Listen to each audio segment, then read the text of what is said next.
So good morning guys. तो चलिए start करते हैं आज के यानी कि 4 फरवरी के इंपॉर्टेंट करंट अफेयर्स को। तो इस प्रश्न में आपसे पूछ रहे हैं अभी हाल ही में किसे भारत रत्न सम्मान देने की घोषणा की गई है। तो इसका सही उत्तर होगा लाल कृष्ण आडवाणी को। तो इस साल का ये दूसरा भारत रत्न होगा, क्योंकि इससे पहले अभी हमने पढ़ा था बिहार के पूर्व मुख्यमंत्री रहे कर्पूरी ठाकुर जी को भारत रत्न सम्मान देने की घोषणा की गई थी। और अब एक और व्यक्ति को चुन लिया गया है, वो है बीजेपी पार्टी के नेता लाल कृष्ण आडवाणी। वैसे जब ये घोषणा की गई थी उसी वक्त मैंने आपको एक वीडियो बना करके दे दिया था, लेकिन एक बार फिर मैं आपको बता देता हूं कि भारत का सर्वोच्च नागरिक सम्मान जिसे आप कहते हो भारत रत्न, ये पाने वाले 50वें व्यक्ति हैं ये लाल कृष्ण आडवाणी। इससे पहले कर्पूरी ठाकुर जी 49 नंबर के व्यक्ति बने थे भारत रत्न पाने वाले।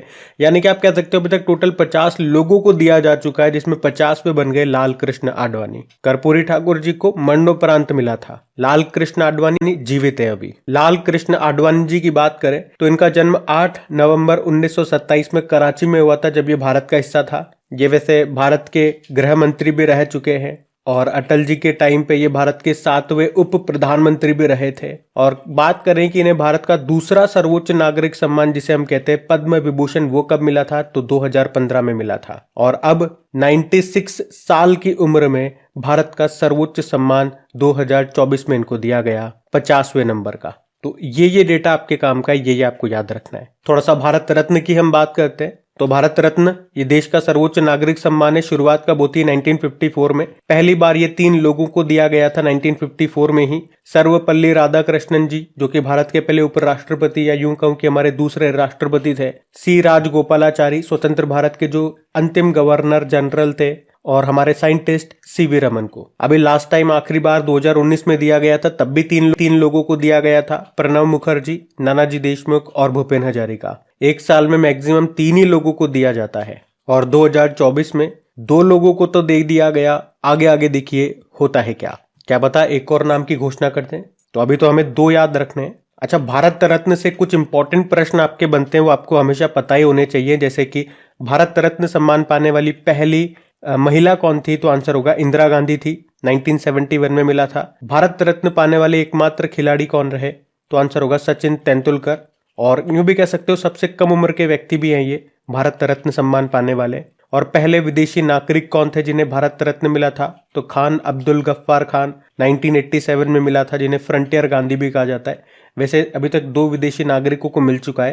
पहले तो ये हो गए खान अब्दुल गफ्फार खान, और दूसरे कौन रहे, साउथ अफ्रीका के जो पूर्व राष्ट्रपति है नेल्सन मंडेला। और अगर आप में से कोई वीडियो को वेरी फर्स्ट टाइम देख रहे हैं तो आपको बता दूं कि अभी पुरस्कारों की भी घोषणा की जा चुकी है। और उसके ऊपर एक बहुत ही प्यारा, बहुत ही बेहतरीन मैंने वीडियो बना दिया है, जिसमें सारे important points point two point मैंने डिस्क्राइब कर दिए। ज्यादा भाषणबाजी नहीं करी है, सिर्फ उतना ही बताया जो आपके एग्जाम के लिए इंपॉर्टेंट है। तो वो वीडियो आप जाकर के देख सकते हैं, प्लेलिस्ट में मिल जाएगा आपको, स्पेशल टॉपिक वाली प्लेलिस्ट में। अभी अगला प्रश्न देखते हैं। और हाँ गाइज, एक और चीज, आज का जो ये हमारा सेशन है, जैसा कि आपको पता है हर सेशन में मैं आपको डिटेल से हर चीज बताने की कोशिश करता हूँ, अच्छे से रिवीजन करवाता हूँ पॉइंट टू पॉइंट, यहाँ तक की चीजों को या करंट अफेयर्स को पुराने करंट अफेयर से लिंक करके भी याद करवाता हूँ। लेकिन आज मेरे पास टाइम की कमी है, तो केवल मैं आज आपको न्यूज ही दे पाऊंगा, आपका रिवीजन ज्यादा नहीं करवा पाऊंगा, वरना फिर मैं बहुत लेट हो जाऊंगा। आप तक वीडियो फिर बहुत लेट पहुंचेगा। वैसे ही मेरे को लग रहा है अभी बहुत लेट हो जाऊंगा, तो आज हम ज्यादा रिवीजन नहीं कर पाएंगे, बस ये मेरा कहना है। ठीक है, मैंने आपको कारण बता दिया। तो चलो अभी अगला प्रश्न देखते हैं।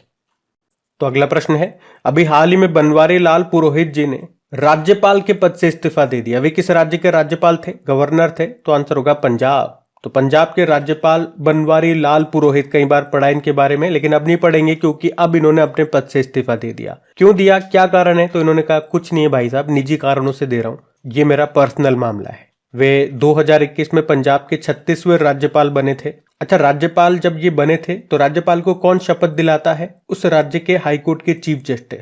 और शपथ दिलाई जाती है आर्टिकल 159 के तहत, क्योंकि आपको पता है संविधान के किस अनुच्छेद में राज्यपाल के बारे में वर्णित है, 153 से 167। तो शपथ की हम बात कर रहे हैं तो आएगा आर्टिकल 159। आपको बता दूं, बनवारी लाल पुरोहित ये 3 बार लोकसभा सांसद भी रह चुके हैं और मध्य भारत के सबसे पुराने अंग्रेजी अखबार द हितवाद के मैनेजिंग एडिटर भी रह चुके हैं। और अभी उन्होंने त्यागपत्र दे दिया। अच्छा, त्यागपत्र किसे देते, तो राष्ट्रपति जी को देते हैं। शपथ दिलाते हैं उस राज्य के हाईकोर्ट के चीफ जस्टिस और ये त्याग पत्र देते हैं राष्ट्रपति महोदय को, जो कौन है वर्तमान में, द्रौपदी मुर्मू है। तो ध्यान रखना इनका नाम। अगला प्रश्न देखते हैं।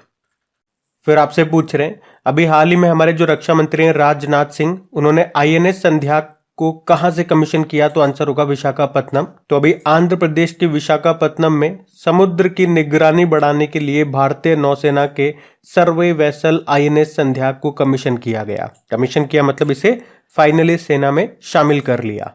और किसने किया? तो हमारे जो रक्षा मंत्री हैं राजनाथ सिंह ने। और आप कह सकते हो ये जो 4 सर्वेक्षण पोत बनाए जा रहे हैं उनमें से ये पहला है। कौन बना रहा है? Garden rich ship builders limited, Kolkata. तो INS संध्या के बारे में कुछ पॉइंट्स हम बात करें तो इसके रेंज 11,000 किलोमीटर है और ये बंदरगाहों से लेकर समुद्री तटों तक की निगरानी करेगा। बंदरगाह मतलब इंग्लिश में बोलोगे तो पोर्ट। और जहाज में बोफोर्स गन लगी हुई है और जरूरत पड़ने पर इसमें चेतक हेलीकॉप्टर भी तैनात किया जा सकता है। वैसे INS संध्या का पुराना वर्जन 1981 से 2021 तक इंडियन नेवी का हिस्सा रहा, जिसे 4 जून 2021 को रिटायर्ड कर दिया गया। तो इस शिप का मुख्य काम होगा सर्वे और नेविगेशन को बेहतर करना। ये समुद्र की गहराई में हाइड्रोग्राफिक सर्वेक्षण करके कई जानकारियां देगा और गहरे और उथले पानी में multi beam echo sounders produce करेगा और समुद्र में आ रहे किसी भी जहाज को ट्रैक कर सकेगा। तो ये सब इसकी खासियतें होंगी। आपको नाम याद रखना है, INS संध्या किसका नाम है, जिसको अभी कमीशन कहां से किया गया? विशाखापत्तनम से। और हमारे रक्षा मंत्री ने किया, जिनका नाम राजनाथ सिंह है। पूछूं इनकी निर्वाचन क्षेत्र कॉन्स्टिट्यूएंसी कौन सा है? तो लखनऊ UP है। तो ध्यान रखना ये न्यूज आपकी। अगला प्रश्न देखते हैं। फिर अगला प्रश्न क्या है? अभी हाल ही में UPI सुविधा शुरू करने वाला पहला यूरोपीय देश कौन सा बन गया? तो आंसर होगा फ्रांस। UPI मतलब यूनिफाइड पेमेंट इंटरफेस, जिससे आप एक मोबाइल से पैसा ट्रांसफर करते हो दूसरे मोबाइल में, वो इसी के जरिए करते हो। आप मोबाइल से मोबाइल में करते हो या मोबाइल से बैंक में करते हो, तो इसी के माध्यम से होता है। और अब आप कह सकते हो कि भारत के UPI सिस्टम को फ्रांस में भी लॉन्च कर दिया गया और ऐसा करने वाला ये पहला यूरोपीय देश बन गया है। मतलब अब आप UPI के जरिए एफिल टावर की टिकट भी बुक कर पाओगे, क्योंकि वहां पे भी UPI चालू हो गया ना भैया। और इसके लिए अभी भारत के NPCI और फ्रांस की लायरा कनेक्ट ने UPI को लागू करने के लिए आपस में समझौता कर लिया। NPCI मतलब national payment corporation of India. Bharat में UPI कब आया था? 2016 में। इसे NPCI ने बनाया है। अच्छा, अगर मैं आपसे पूछूं कि UPI सिस्टम को अपनाने वाला पहला विदेशी देश कौन सा बना था? तो नेपाल बना था। फ्रांस पहला यूरोपीय देश है, और लेकिन पूरी दुनिया में बात करेंगे तो पहला देश नेपाल था। और ये भी प्रश्न याद रखना कि UPI लाइट फीचर को लॉन्च करने वाला पहला बैंक कौन सा था? तो पेटीएम पेमेंट बैंक था। हालांकि इसका तो मोए मोए हो गया, प्रतिबंध लगा दिया RBI ने, लेकिन प्रश्न तो हमें प्रश्न की तरह से याद करना होगा ना, एग्जाम में पूछा जाएगा तो वो आप याद रखना कि UPI लाइट फीचर को लॉन्च करने वाला पहला बैंक पेटीएम पेमेंट बैंक था। और पूछे कि UPI पर क्रेडिट कार्ड को सपोर्ट करने वाला पहला भारत का एप्लीकेशन कौन सा था? तो मोबीक्विक था। फ्रांस की बात कर ले पहले। पेरिस इसकी कैपिटल है। अभी जो 2024 में जो 33 नंबर के समर ओलंपिक्स हैं वो यहीं पे हो रहे हैं, पेरिस फ्रांस में। करेंसी इसकी यूरो है और प्रेसिडेंट कौन है? Emmanuel Macron. याद आया, अभी हमारे रिपब्लिक डे पर ये हमारे चीफ गेस्ट रहे थे। और एक और पॉइंट याद रखना है अपॉइंटमेंट का है कि यहाँ के अभी प्रधानमंत्री कौन बने हैं? तो गैब्रियल एटल बने, और ये यहाँ के पहले समलैंगिक यानी कि पहले गे प्रधानमंत्री हैं। तो ये कुछ बातें हैं वो आपको ध्यान रखनी है। अगला प्रश्न देखते हैं।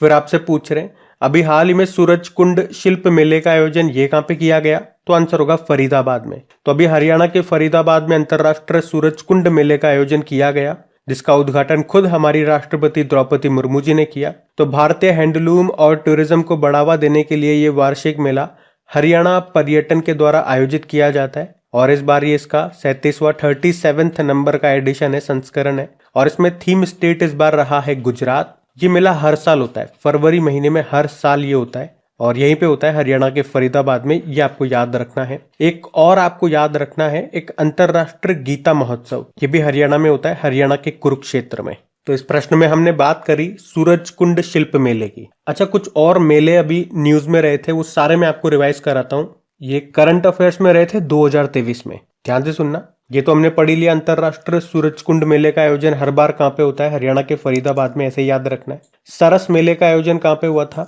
ये जम्मू कश्मीर में हुआ था। गंगा सागर मेले का आयोजन हुआ था पश्चिम बंगाल में। माघी मेले का आयोजन पंजाब में हुआ था।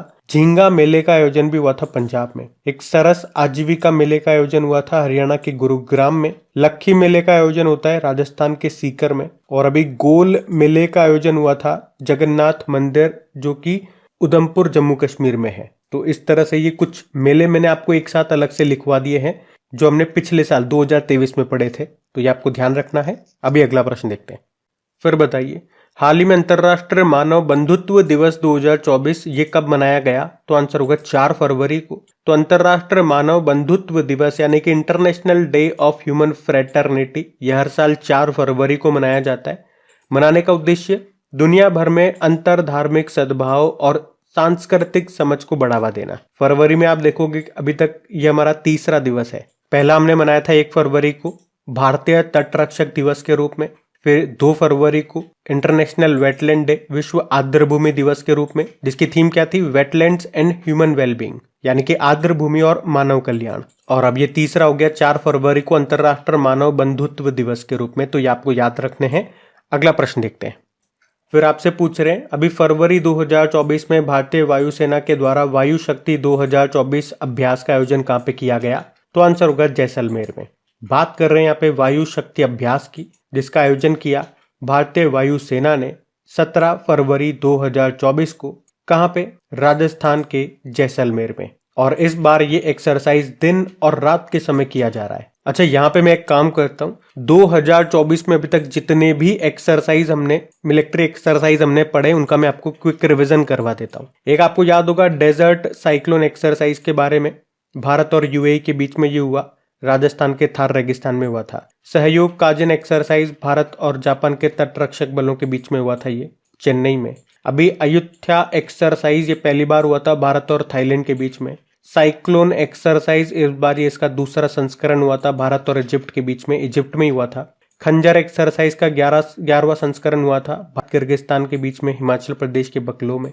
स्टीड फास्ट डिफेंडर एक्सरसाइज इसका आयोजन किया नाटो ने। Desert knight exercise Bharat, France और यूएई के बीच में हुआ, ये अरब सागर के ऊपर। और अभी ये सदा तंसीक एक्सरसाइज हुआ, पहली बार हुआ ये भारत और सऊदी अरब के बीच में, ये भी राजस्थान में हुआ था, राजस्थान के बीकानेर में। तो ये 2024 के अभी तक, अभी हमारा फरवरी चल रहा है, तो देखो अभी इतने सारे एक्सरसाइज हमने पढ़ लिए हैं और आगे बढ़ते जाएंगे और भी इसमें जुड़ते जाएंगे।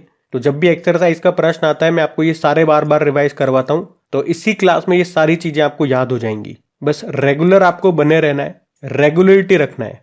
देखो आज मेरे पास बिल्कुल भी टाइम नहीं है, मैं चाहता तो क्लास को ऑफ कर सकता था, लेकिन फिर भी जैसे भी जितना भी समय मुझे मिला कि नहीं क्लास तो लेनी ही लेनी है, चाहे रिवीजन नहीं कराऊंगा, एक्स्ट्रा टाइम मुझे लग जाता है रिवीजन करवाने में।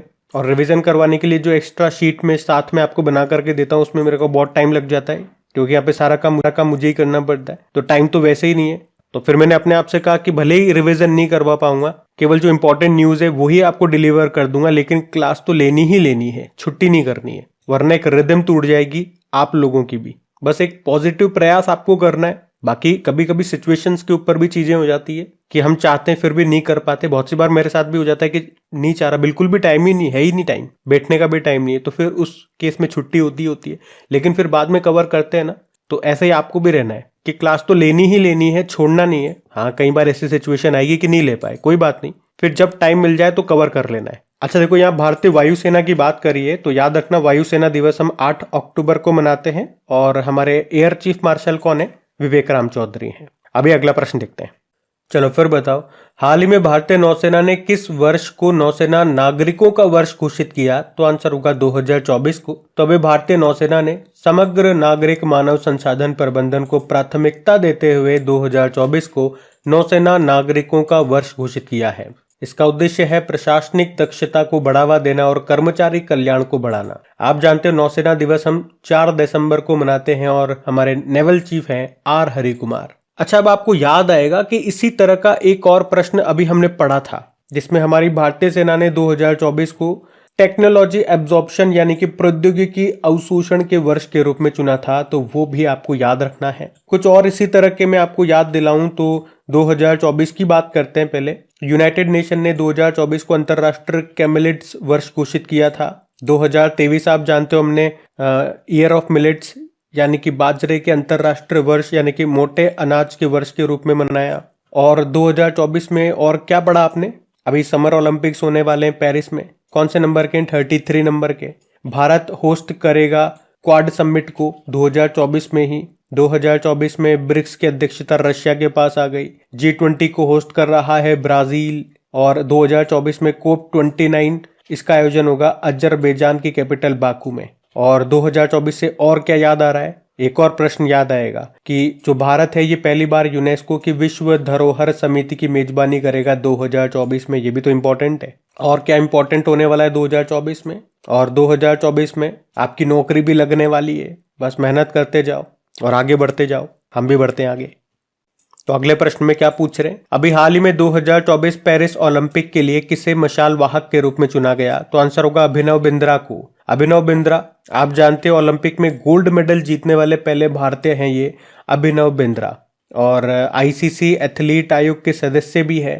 और अभी उन्हें पेरिस ओलंपिक की मशाल ले जाने के लिए चुने गए 11,000 मशाल धारकों में से एक के रूप में चुना गया है। तो ओलंपिक मशाल रिले ये एथलीटों और अधिकारियों को खेलों तक ले जाने की प्राचीन परंपरा है। इसका उद्देश्य है पूरे देश को खेलों की भावना से जोड़ना। तो वन लाइनर में आपको एग्जाम के लिए यही याद रखना है कि अभिनव बिंद्रा का नाम पेरिस ओलंपिक 2024 के लिए एक भारतीय मशाल वाहक बने हैं। और इनका संबंध किस खेल से है? तो शूटिंग से। और मैंने आपको बता दिया 2024 में जो ये समर ओलंपिक हैं पेरिस में हो रहे हैं 33 नंबर के हैं। और आपको याद रखना है इसमें 4 नए खेल शामिल हुए थे। कौन कौन से हैं?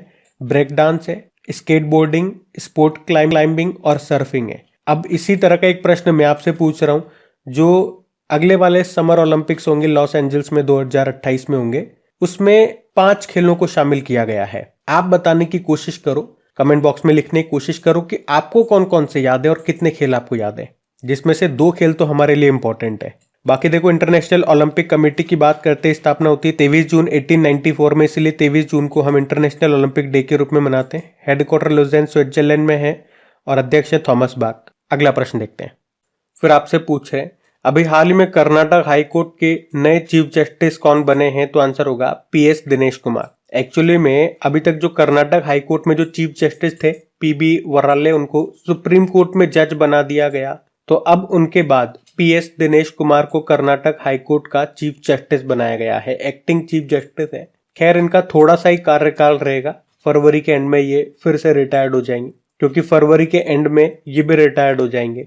तो प्रश्न वैसे इतना ज्यादा खास हमारे लिए रहेगा नहीं, लेकिन फिर भी क्वेश्चन है तो एक बार देख लो। लेकिन आप जानते हो अभी ये जो प्रदीप कुमार श्रीवास्तव हैं, ये अभी झारखंड हाईकोर्ट के चीफ जस्टिस बने थे, ये याद रखना। और ये बाकी ऑप्शन भी इंपॉर्टेंट है। प्रवीण कुमार श्रीवास्तव ये हमारे मुख्य सतर्कता आयुक्त चीफ विजिलेंस कमिश्नर हैं। और हीरालाल सामरिया भी केंद्रीय सूचना आयुक्त चीफ इंफॉर्मेशन कमिश्नर बने थे। और ये प्रश्न अभी किसी एग्जाम में आया भी था, शायद अभी जो EMRS का एग्जाम हुआ था उसी में ये प्रश्न आया। तो गाइज, ये था आज का आपका सेशन। मुझे पता है शायद आज आप लोगों को कम मजा आया होगा, क्योंकि मैं आपको रिवीजन नहीं करवा पाया। मैंने आपको वैसे बता दिया इसके बारे में। फिर भी अगर आपको सेशन फ्रूटफुल लगे, थोड़ा अच्छा लगे, तो वीडियो को लाइक जरूर करना और अपने दोस्तों के साथ में शेयर जरूर करना। बाकी क्विज आपको मिल जाएगी क्रिक एग्जाम एप्लीकेशन में, प्रैक्टिस करने के लिए PDF भी वहीं पे मिल जाएगी। तो चलो अभी कल के करंट अफेयर्स का मैं आपको क्विक रिवीजन करवा दूं, फिर सेशन एंड करते हैं। तो पहला प्रश्न पूछा था अभी, पहले FIH 5S पुरुष विश्व कप का खिताब किसने जीता? तो आंसर होगा नीदरलैंड ने। पूर्वोत्तर भारत का पहला प्राकृतिक चिकित्सालय किस स्थान में खोला जाएगा? असम में। विश्व आर्द्रभूमि दिवस की थीम क्या रही? Wetlands and human wellbeing. और किस राज्य में उंगलई थेड़ी उंगल ओरेल योजना शुरू हुई? तमिलनाडु में। झारखंड हाईकोर्ट के नए चीफ जस्टिस बने प्रदीप कुमार श्रीवास्तव। और उत्तर भारत का पहला मानव DNA बैंक किस संस्थान में बनाया जा रहा है? BHU। RBI ने किस पेमेंट बैंक पर प्रतिबंध लगा दिया? Paytm payment bank. 2023 में जापान को पछाड़ के दुनिया का शीर्ष वाहन निर्यातक बन गया चाइना। भारत पहले बीच साइड स्टार्टअप फेस्ट का आयोजन ये कहाँ पे किया जाएगा? मंगलूर। और वित्त वर्ष 2024-25 के अंतरिम बजट के अनुसार वर्ष 2023-24 में राजकोषीय घाटा फिस्कल डेफिसिट कितने प्रतिशत रहने का अनुमान? 5.8%। अभी कल का होमवर्क प्रश्न देखते हैं और सेशन एंड करते हैं। तो कल के वीडियो में आपसे पूछा गया कि वर्ल्ड रेड क्रॉस डे कब मनाया गया? तो आंसर होगा 8 मई को। आप सभी ने प्रश्न का बिल्कुल सही उत्तर दिया। अब ये आज का आपका होमवर्क प्रश्न।